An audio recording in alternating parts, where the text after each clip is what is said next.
주일 예배를 시작하도록 하겠습니다. 찬송가 36장입니다. 찬송가 36장입니다. 주 예수 이름 높이여 다 찬양하여라. 금멸유관을 높여서 주의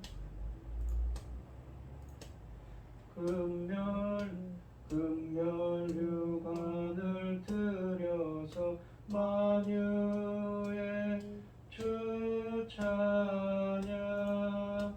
금멸유관을 들여서 만유의 주 찬양. 주 예수 당한 고난을 못 잊을 죄인아, 내 귀한 복에 바쳐서 만유의 주 찬양. 내 귀한 복에 바쳐서 만유의 주 찬양. 이 지구 위에 거하는 온 세상 사람들, 그 크신 위엄 높여서 만유의 주 찬양. 그 크신 위엄 높여서 만유의 주 찬양. 주 믿는 성도 다 함께 주 앞에 엎드려 무궁한 노래 불러서 만유의 주 찬양. 무궁한 노래 불러서 만유의 주 찬양. 아멘. 사부신경 하심으로 신앙 고백하시겠습니다.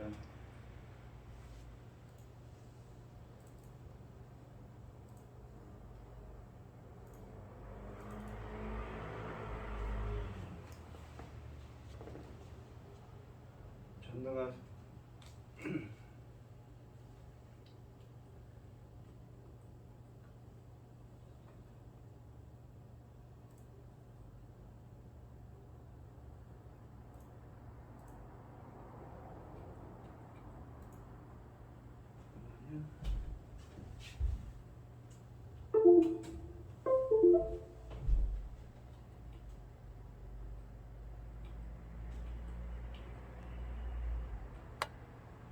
전능하사 천지를 만드신 하나님 아버지를 내가 믿사오며 그 외아들 우리 주 예수 그리스도를 믿사오니 이는 성령으로 잉태하사 동정녀 마리아에게 나시고 본디오 빌라도에게 고난을 받으사 십자가에 못 박혀 죽으시고 장사한 지 사흘 만에 죽은 자 가운데서 다시 살아나시며 하늘에 오르사 전능하신 하나님 우편에 앉아 계시다가 저리로서 산자와 죽은 자를 심판하러 오시리라. 성령을 믿사오며 거룩한 공예와 성도가 서로 교통하는 것과 죄를 사하여 주시는 것과 몸이 다시 사는 것과 영원히 사는 것을 믿사옵나이다. 아멘. 교독문 81번입니다. 교독을 하겠습니다. 그러므로 주 안에서 갇힌 내가 너희를 권하노니 너희가 부르심을 받은 일에 합당하게 행하여 모든 겸손과 온유로 하고 오래 참음으로 사랑 가운데서 서로 용납하고 행하는 매는 줄로 성령이 하나 되게 하신 것을 힘써 지키라. 몸이 하나요 성령도 한 분이시니 이와 같이 너희가 부르심을 한 소망 안에서 부르심을 받았느니라. 주도 한 분이시요 믿음도 하나요 세례도 하나요 하나님도 한 분이시니 곧 만유의 아버지시라. 만유 위에 계시고 만유를 통일하시고 만유 가운데 계시도다. 아멘. 찬송가 370장입니다. 주 주 안에 있는 나에게 딴 근심이 있으랴. 십자가 밑에 나가 내 짐을 풀었네. 주님을 찬송하면서 할렐루야 할렐루야. 내 앞길 멀고 험해도 나 주님만 따라가리. 그 두려움이 변하여 내 기도 되었고 전날의 한숨 변하여 내 노래 되었네. 주님 찬송하면서 할렐루야 할렐루야. 내 앞길 멀고 험해도 나 주님만 따라가리. 내 주는 자비하셔서 늘 함께 계시고 내 궁핍함을 아시고 늘 채워주시네. 주님을 찬송하면서 할렐루야 할렐루야. 내 앞길 멀고 험해도 나 주님만 따라가리. 내 주와 맺은 언약은 영불변하시니 그 나라 가기까지는 늘 보호하시네. 주님을 찬송하면서 할렐루야 할렐루야. 내 앞길 멀고 험해도 나 주님만 따라가리. 기도하겠습니다. 여호와께 감사하고 그의 이름을 불러 아뢰며 그가 하는 일을 만민중에 알게 할지어다. 그에게 노래하며 그를 찬양하며 그의 모든 기이한 일들을 말할지어다. 그의 거룩한 이름을 자랑하라. 여호와를 구하는 자들은 마음이 즐거울지로다. 여호와의 그의 능력을 구할지어다. 그의 얼굴을 항상 구할지어다. 여호와의 그의 능력을 구하고 그의 얼굴을 항상 구하는 자들에게 주의 영을 보내어 그들을 창조하사 지면을 새롭게 하시나이다. 여호와의 영광이 영원히 계속할지며 여호와는 자신에게서 행하시는 일로 말미암아 즐거워하시리로다.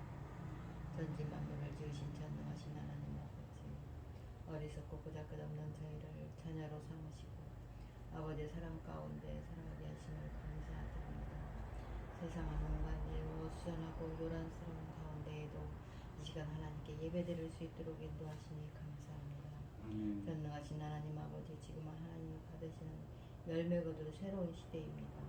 이 도래한 새로운 시대에 아버지 하나님 이 막중한 사명을 저희 나라에 주셨으며 제사장 나라를 삼으시고 이 막중한 열매 받는 막중한 사명을 주셨습니다. 아버지 하나님, 기뻐하시는 자, 아버지께서 받으시기 힘이 좋은 자들로 넉넉히 들여들 수 있도록 도와주시옵소서. 창금 같은 이 열매 받은 이 시대에 당신의 사랑하는 종 열매 받을 말씀을 준비하여 강단에 세우셨으니 감사합니다. 이 말씀으로 말미암아 열매로 나올 자들이 아버지께서 심히 기뻐하신 자를 될 수 있도록 아버지 도와주시고 인도하여 주시옵소서. 이런 모든 말씀 억만 죄악 가운데에서 우리를 구하라 해주신 예수 그리스도 이름으로 기도드리옵나이다. 아멘. 오늘 함께 하실 말씀은 요한복음 5장 1절로 18절입니다. 교독을 하겠습니다. 그 후에 유대인의 명절이 되어 예수께서 예루살렘에 올라가시니라. 예루살렘에 있는 양문 곁에 히브리 말로 베데스다라 하는 못이 있는데 그 거기 행각 5이 있고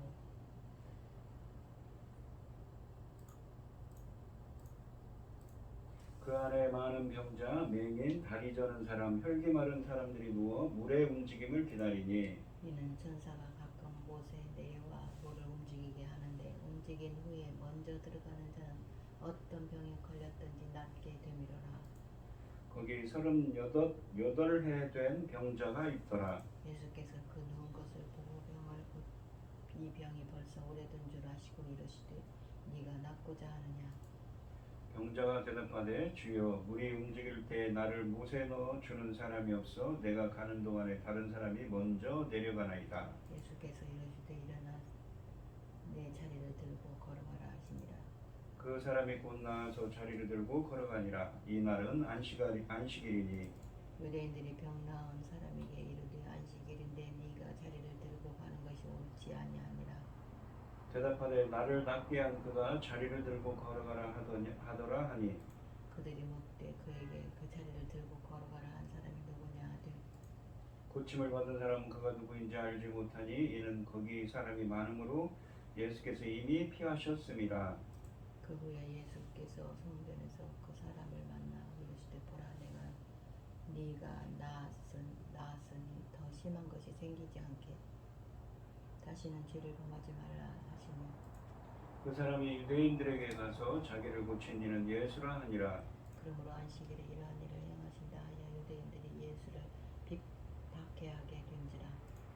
예수께서 그들에게 이르시되 내 아버지께서 이제까지 일하시니 나도 일한다 하시매 유대인들이 이로 말미암아 더욱 예수를 죽이고자 하니 이는 안식일을 범할 뿐 아니라 하나님을 자기의 친아버지라 하여 자기를 하나님과 동등으로 삼으심이로라. 아멘. 찬송가 433장입니다. 귀하신 주여 날 붙드사 주께로 날마다 더 가까이 저 하늘 나라 나 들어가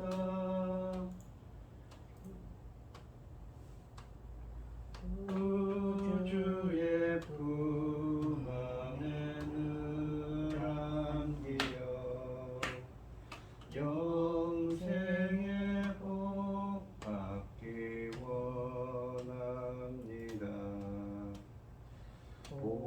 봉헌할 물건 나 없어도 날마다 주께로 더 가까이 내 죄를 주께 하고하니 주님의 보혈로 날 씻으사 눈보다 더 희게 하옵소서.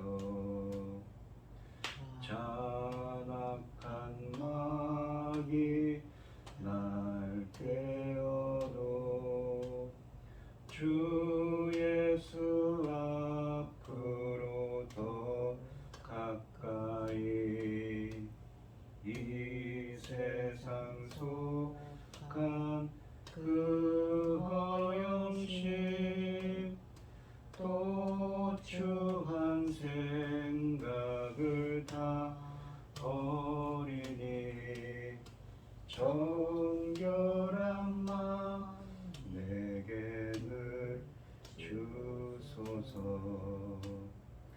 이 세상 내가 살 동안에 주께로 날마다 더 가까이 저 배는 천국 나 들어가 안 없는 복락을 다 얻도록 풍성한 예를 주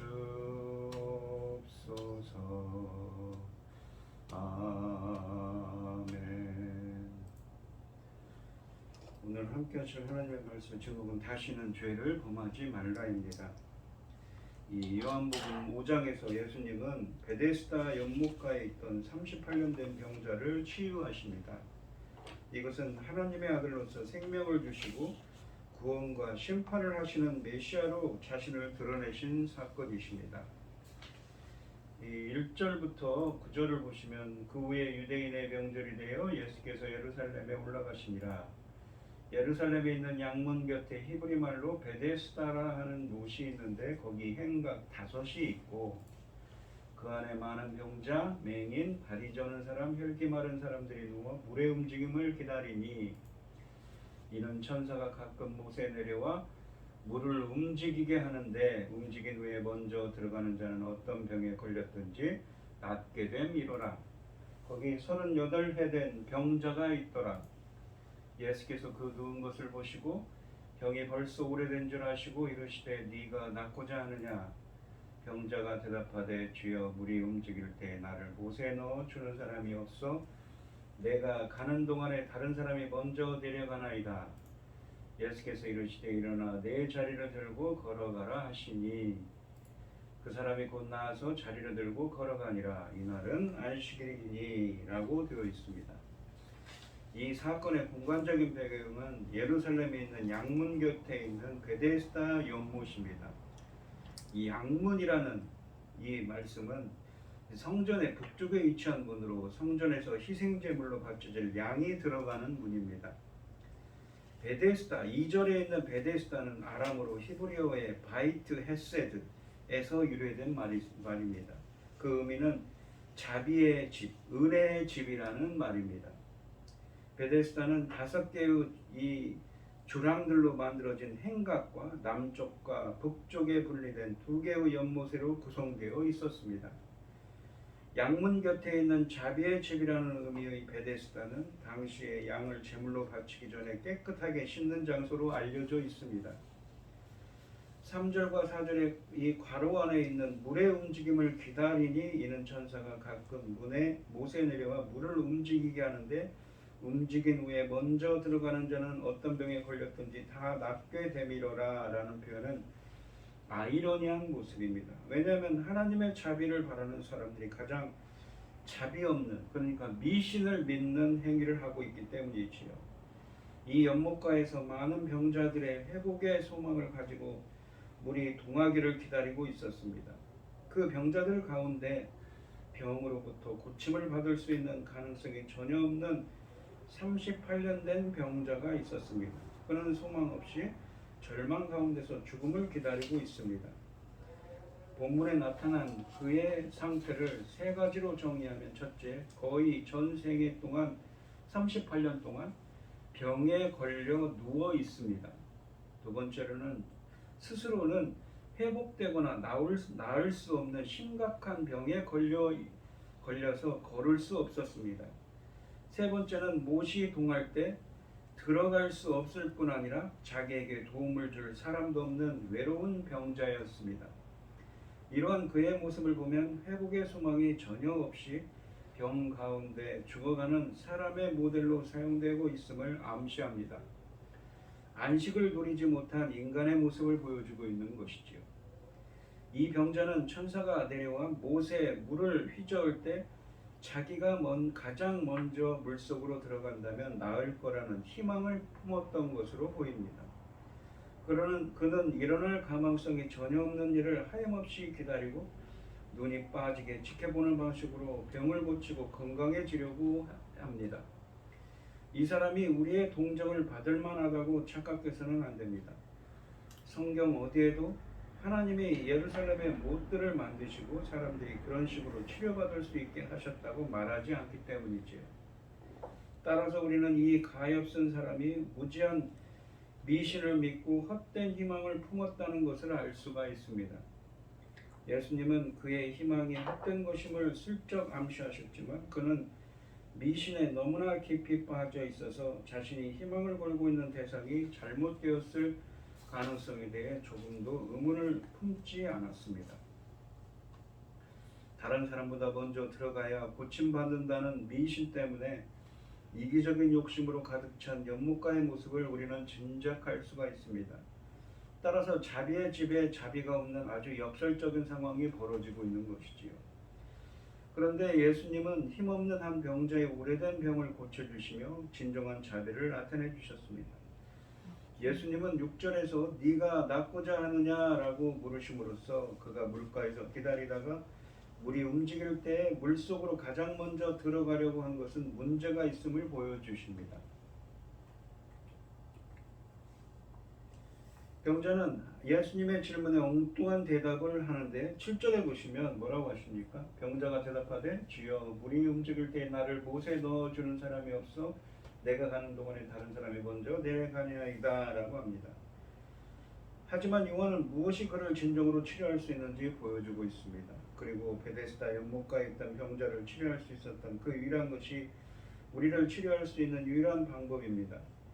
8절과 9절에 보시면 예수께서 이르시되 일어나 내 자리를 들고 걸어가라 하시니 그 사람이 곧 나아서 자리를 들고 걸어가니라. 이 날은 안식일이니 라고 되어 있습니다. 그는 치료받기 위해 움직이는 물을 기다렸다가 가장 먼저 물속으로 들어갈 필요가 없었습니다. 그에게 필요한 것은 오직 이 세계를 말씀으로 창조하신 분이시지요. 그분이 말씀하시면 즉시 그대로 되기 때문입니다.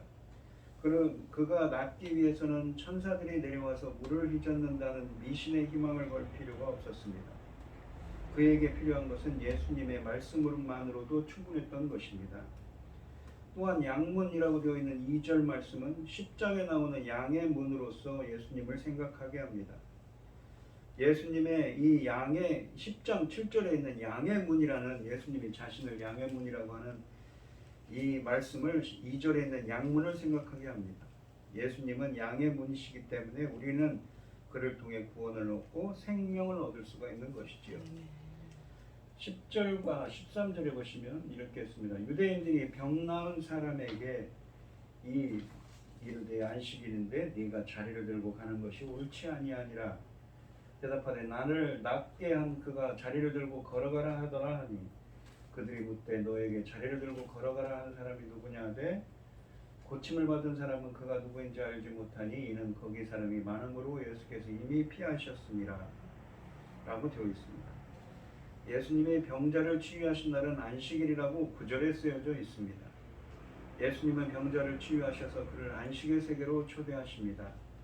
그가 유대인들은 병 나은 사람에게 시비를 걸며 그를 비난합니다. 이러한 그들의 비난은 안식일을 지켜야 하는 규칙과 관련이 있는 것입니다. 이 규칙은 성경에 나와 있는 것이 아니라 유대인들이 만든 미시나라는 이 장로들의 규정에 되어 있는 나오는 안식일의 시행세칙을 일컫습니다. 안식일에 물건을 다른 곳으로 옮기는 것은 금지됩니다. 유대인들은 10절에서 자리를 들고 가는 병 나은 사람을 비난합니다.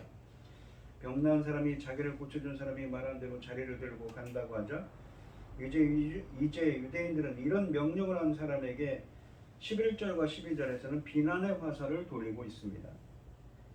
유대인들은 안식일의 의미라든가 그 병자의 회복에는 관심이 보통 없습니다. 오직 안식일 규정을 어긴 사람을 비난하는 것에만 관심이 있습니다. 하나님에게도 사람에게도 관심이 없고 오직 인간이 정한 규율에 관심이 있습니다. 율법을 지킨다고 생각하지만 정작 율법의 정신에는 관심이 없는 것이지요. 율법의 참 정신은 하나님을 사랑하고 이웃 사랑하는 것이라고 마태복음 22장 34절로 40절에 말씀하십니다. 14절로 18절 말씀을 다시 한번 보겠습니다. 그 후에 예수께서 성전에서 그 사람을 만나 이르시되 보라 네가 나았으니 더 심한 것이 생기기 않게 다시는 죄를 범하지 말라 하시니 그 사람이 유대인들에게 가서 자기를 고친 이는 예수라 하니라. 그러므로 안식일에 이러한 일을 행하신다 하여 유대인들이 예수를 박해하게 된지라. 예수께서 그들에게 이르시되 내 아버지께서 이제까지 일하시니 나도 일한다 하시매 유대인들이 이로 말미암아 더욱 예수를 죽이고자 하니 이는 안식일을 범할 뿐만 아니라 하나님을 자기의 친아버지라 하여 자기를 하나님과 동등으로 삼으심이로라 라고 되어 있습니다. 이 14절에 보시면 이 예수님은 성전에서 그를 발견하시고 그에게 보라 네가 나았으니 더 심한 것이 생기지 않게 다시는 죄를 범하지 말라고 말씀하십니다. 이 14절에 다시는 죄를 범하지 말라는 말씀은 이 죄와 병의 연관성을 간접적으로 시사합니다. 모든 병이 죄로 말미암은 것은 아닙니다. 그래서 요한복음의 다른 본문은 이 병이 하나님의 영광을 나타내기 위한 것이라고 또한 9장 3절 같은 말씀에서는 말씀하십니다. 그러나 성경은 또한 인간의 병이 죄로부터 온다는 것을 부인하지는 않습니다. 죄는 하나님의 임재로부터 배제되는 원인이며 회개하지 않고 계속해서 죄 가운데 있는 사람은 하나님으로부터 영원히 분리됩니다. 이 38년 된 병자는 죄 때문에 죽을 수밖에 없는 존재, 자기 자신의 힘으로는 절대 구원할 수 없는 인간을 나타내고 있는 것이지요. 예수님은 그를 온전하게 만들어서 하나님의 임재 앞인 이 성전에 다시 서게 해 주셨습니다. 이제 예수님은 그에게 하나님으로부터 영원히 분리되지 않으려면 죄를 알면서도 회개하지 않고 계속 죄 가운데 있어서는 안 된다고 경고하고 계십니다. 더 심한 것은 최후의 심판을 가리키는 것임에 분명합니다. 유대인들은 자기 자신들이 만든 안식일 전통을 지키느냐 안 지키느냐에 관심이 있었지만 예수님의 관심은 다른 데 있습니다. 예수님은 한 사람이 그를 믿고 영육간에 온전하게 되는 것을 바라고 계신 것이지요. 그 사람의 육체적인 온전함 외에 거룩한 삶에 관심을 가지고 계십니다. 물론 그의 육체적 건강에 그의 거룩한 삶과 연관이 있기 때문이지만 그러나 그의 거룩한 삶이 무엇보다 중요하기 때문이기도 합니다. 그의 믿음이 삶으로 드러나야 합니다. 그의 거룩한 삶이 곧 그의 믿음을 증명하는 것입니다. 그러므로 그에게 참 믿음에 거하라고 요구하십니다. 그런데 이 병 나은 사람의 다음 행위를 어떻게 해석해야 할까요? 그는 곧 15절에 보시면 이 유대인들에게 가서 자신을 낫게 한 이가 예수님이라 라고 15절에 말씀하십니다. 이어진 구절은 고침받은 사람의 말을 듣고 그러므로 유대인들이 하나님을 핍박했다고 16절에 또한 말씀하십니다. 이 디아투토, 그러므로 라는 말씀은 이 때문에 라는 뜻입니다. 고침받은 사람의 말을 듣고 유대인들은 그 사람이 아니라 예수님을 핍박했다는 것입니다. 따라서 고침받은 사람의 행동은 부정적으로 일으켜질 수 있습니다. 17절에 보시면 내 아버지께서 이제까지 일하시니 라는 말씀은 안식일에도 하나님은 여전히 일하신다는 유대 사상을 반영합니다. 왜냐하면 창세기 2장 4절 말씀이 말하는 하나님의 쉼은 그의 창조 사역으로부터 쉬시는 것이지 피조 세계를 보존하는 사역으로부터 쉬신다는 말이 아니기 때문입니다. 또한 안식일에도 하나님의 출생과 사망이 나타나는데 이는 곧 하나님이 여전히 인간의 생사화복을 주관하시며 일하신다는 증거인 것입니다. 하나님은 사람에게 생명을 주기도 하시고 또한 사람에게 죽음의 심판을 하기도 하십니다. 이러한 하나님의 일을 이제 예수님이 하십니다. 따라서 21절부터 29절에 나오는 예수님의 핵심 사역은 생명을 주시는 사역과 심판하시는 사역으로 말씀하고 계십니다. 그러므로 안식일에 사람을 치유하시는 예수님의 모습은 하나님 아버지의 모습과 같은 것이지요. 하나님께서 사람에게 생명을 주시듯이 예수님은 병자를 새롭게 하는 사역을 하시는 것입니다. 하나님을 아버지라 부르는 예수님의 이러한 언급은 유대인들을 분노케 했습니다. 18절에 보시면 이 유대인들은 안식일 규정 위반보다 더 유대인들이 예수님께 분노한 이유는 예수님이 자신을 하나님의 아들이라 일컬었기 때문입니다. 유대인들은 이를 신성모독으로 여겼습니다. 그래서 이 19절부터 23절에 보시면 그러므로 예수께서 그들에게 이르시되 내가 진실로 너희에게 이르노니 아들이 아버지께서 하시는 일을 보지 않고는 아무것도 스스로 할 수 없나니 아버지께서 행하시는 그것을 아들도 그와 같이 행하느니라. 아버지께서 아들을 사랑하사 자기가 행하시는 것을 다 아들에게 보이시고 또 그보다 더 큰 일을 보이사 너희로 놀랍게 여기게 하시니라. 아버지께서 죽은 자들을 일으켜 살리신 같이 아들도 자기가 원하는 자들을 살리느니라. 여기 보시면 이 죽은 자가 뭐냐면 헬라어로 네크로스입니다. 일으켜 세운다, 일으켜라는 말이 에게이루라고 해서 에게이루이고 이 살리심이라는 말은 조포예요. 생명을 창조한다는 말입니다. 22절에 보시면 아버지께서 아무도 심판하지 아니하시고 심판을 다 아들에게 맡기셨으니 이는 모든 사람으로 아버지를 공경하는 것 같이 아들을 공경하게 하려 하십니다. 아들을 공경하지 아니하는 자는 그를 보내신 아버지도 공경하지 아니하느니라 라고 되어 있습니다. 이 삼위일체 중에 영원하신 두 번째 유격이고 선지하시는 하나님의 아들이며 만물이 그로 말미암아 지음받았다고 성경이 증언하는 예수님은 아들이 아버지께서 하시는 일을 보지 않고는 아무것도 스스로 할 수 없나니라고 19절에 단언하십니다. 이로써 자기는 모든 것을 삼위일체 중에서 첫 번째 유격이신 아버지 하나님에게서 배웠다고 선언하고 계신 것이지요. 우리의 연약함과 부족함을 아시는 예수님은 우리의 이해를 돕기 위해 도저히 믿기지 않는 이 진리를 계속해서 설명해 나가십니다. 아버지께서 아들을 사랑하사 자기가 행하시는 것을 다 아들에게 보이시고 또 그보다 더 큰 일을 보이사 너희로 놀랍게 여기게 하시니라 라고 20절에 말씀하십니다. 이 말씀의 첫 번째 부분에서 예수님은 아버지께서 아들에게 무엇이든지 다 가르쳐 주시는 것은 아들을 사랑하기 때문이라고 설명합니다. 아버지께서는 아들을 사랑하시기 때문에 자기가 행하는 모든 것을 아들에게 보여주십니다. 이거는 성경이 오직 성부와 성자 간에만 존재한다고 말해주는 유일무이한 사랑입니다. 왜냐하면 오직 성자만이 그런 사랑을 받으실 자격이 있고 오직 성자만이 그러한 사랑을 감당하실 수 있기 때문이지요. 성자는 무한하신 존재이며 무한한 지성과 능력을 지니고 있기 때문에 오직 성자만이 성부와의 관계를 누릴 수 있는 것입니다. 20절의 두 번째 부분에서는 아버지께서 아들을 위해 행하실 또 다른 일 그리고 그렇게 하시는 이유를 우리에게 말씀하십니다.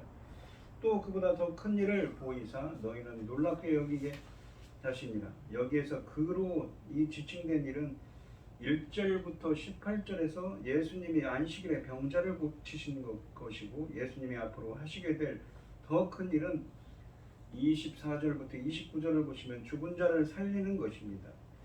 즉 무엇입니까? 바로 21절에 나오는 죽은 자, 아버지께서 네크로스들을 영적으로 육신적으로는 살아있지만 영적으로 죽은 자들을 일으켜 살리심 같이 아버지도 아들도 자기가 원하는 자들을 살리느니라. 뭐라고 했습니까? 조포에이라고 생명을 창조한다는 말입니다. 재창조라는 것이죠.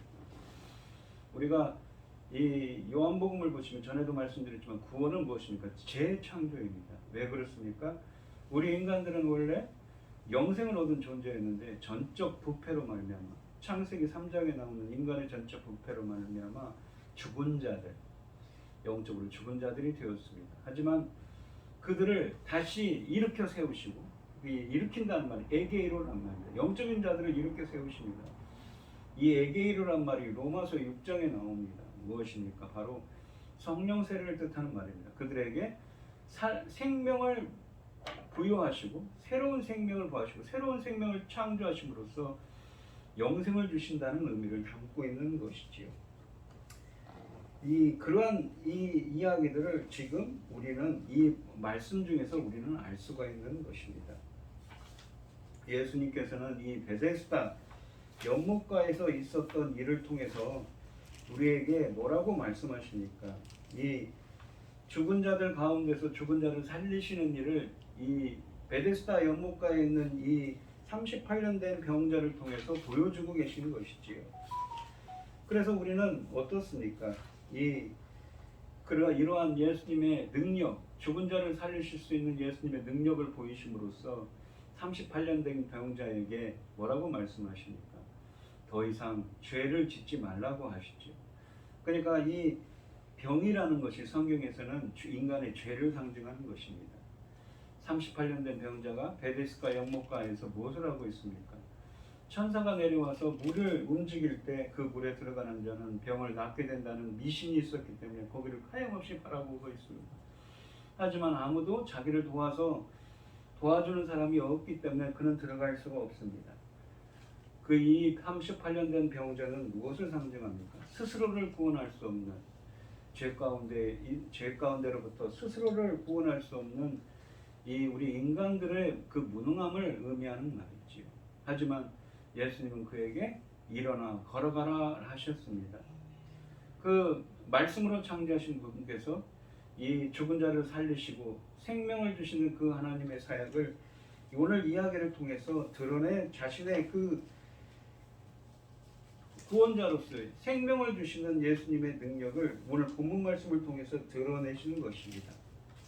우리 성도님들도 그 생명을 주시는 예수님, 그 38년 전 병자처럼 스스로를 구원할 수 없는 우리 인간들에게 생명을 주시고 재창조를 통해서 성령 세례를 통해서 생명을 주시는 그 예수님의 새로운 그 예수님의 사역을 깨닫고 그 예수님의 제자가 되어 주님과 함께하는 삶, 주님의 은혜가 함께하는 삶이 되시기를 축원드리겠습니다. 기도하겠습니다. 하나님 아버지 감사합니다. 베데스다 연못가에서 38년 된 병자가 스스로 구원할 수 없어서 그 연못가를 하염없이 바라보고 있습니다. 바로 죄 가운데서 스스로 구원할 수 없는 우리 인간들을 드러내고 있습니다. 하지만 예수님은 죽은 자들을, 영적으로 죽은 자들을 다시 살리시며 그들을 다시 일으킬 수 있는 권능의 분이십니다. 권능의 하나님이십니다. 천지를 창조하시고 함께 창조하시고 천지창조를 통해서 생육하고 번성하셨던 그 말씀하신 하나님께서 오늘도 함께 하십니다. 우리들에게 새로운 생명을 주시고 우리를 날로 새롭게 하시는 그 하나님의 은혜가 함께하게 하여 주시옵시고 우리도 베데스다 연못가에 있었던 이 38년 된 병자가 예수님을 만나고 이렇게 새롭게 된 것처럼 저희들도 예수님을 만나고 날로 새롭게 되고 새로운 생명을 얻고 새롭게 되는 은혜가 함께할 수 있도록 주님께서 저희들과 역사하시고 저희들과 동행하여 주시옵소서. 이 모든 말씀 거룩하신 예수님 이름으로 기도합니다. 아멘. 찬송가 436장입니다.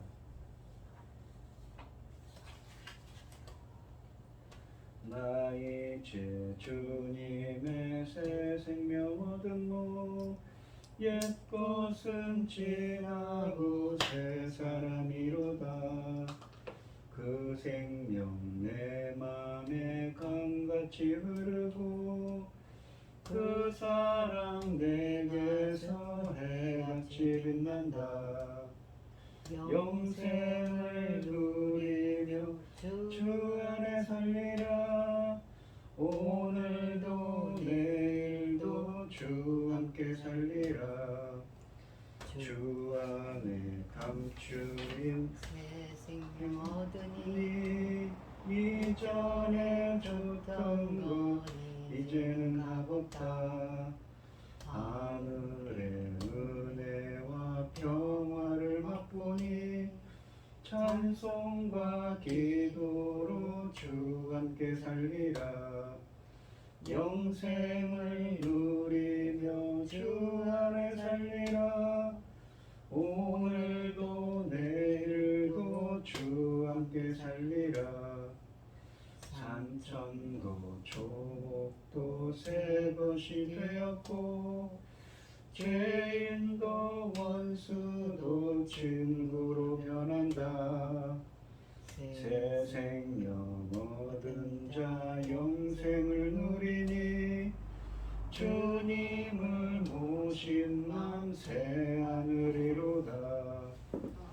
영생을 누리며 주 안에 살리라.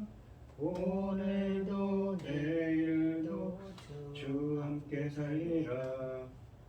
주 따라가는 길 험하고 멀어도 찬송을 부르며 뒤따라가리라. 나 주를 모시고 영원히 살리라. 날마다 섬기며 주 함께 살리라. 영생을 누리며 주 안에 살리라. 오늘도 내일도 주 함께 살리라. 기도하겠습니다. 주님께서 이 거룩한 주일날 이렇게 불러 모아 주시고 주님께서 주신 귀한 말씀처럼 베데스다 연못가에 있는 그 38년 된 병자 같은 저희들에게 찾아오셔서 함께 역사하시고 은혜를 베풀어 주셔서 영생 가운데 거하게 하여 주신 주님 감사를 드립니다. 오늘도 주님께서 주신 은혜에 감사드리며 귀한 예물을 드리는 손길들이 있습니다. 드려지는 손길마다 주님께서 기억해 주시고 십자가의 보혈의 능력으로 아픈 것들 깨끗하게 치유받을 수 있도록 역사하여 주시옵소서. 기뻐받아 흠양하여 주실 줄 믿사오며 이 모든 말씀 거룩하신 예수님의 이름으로 기도합니다. 아멘. 찬송가 5장을 하시고 축도하심으로 오늘 예배를 마치겠습니다. 이 천지간 만물들아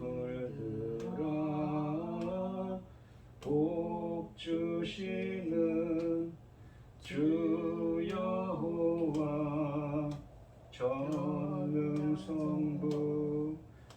성자 성령 찬송하고 찬송하세. 아멘. 이제는 구속주요 심판주이신 주 예수 그리스도의 은혜와 아버지 하나님의 극진하신 사랑과 성령의 교통하심이 성도들 머리머리 위에 이제로부터 영원히 함께 있을지어다.